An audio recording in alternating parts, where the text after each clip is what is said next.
Assalomu alaykum.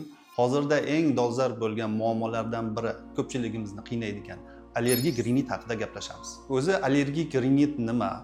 Uni oddiy shamollash yoki burunni boshqa kasalliklardan nimasi bilan farqlashimiz mumkin? Allergik rinitda uchraydigan asosiy belgilar, ya'ni simptomlar, birinchisi burun bitishi, burun suvday oqishi, ko'z yoshlanishi, burunda qichishishlar ba'zi hollarda bo'lishi mumkin. Teridagi toshmalar yoki shunga o'xshagan belgilar bilan namoyon bo'ladi. Oddiy shamollashda bo'ladigan belgilar asosan tana haroratini ko'tarishi bilan boshlanadi. Allergik rinitda esa undan farqli ravishda tana harorati ko'tarilmaydi.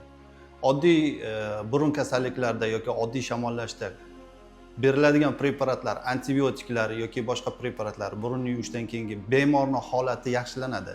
Allergik rinitda esa antibiotiklar hech qachon effekt bermaydi.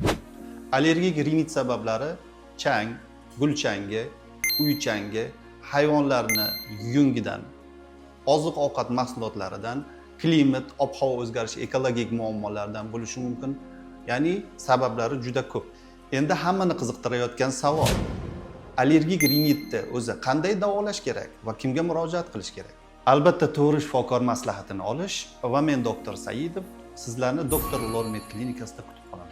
Yanada to'liqroq ma'lumot olish uchun quyidagi raqamlarga murojaat qilishingiz mumkin.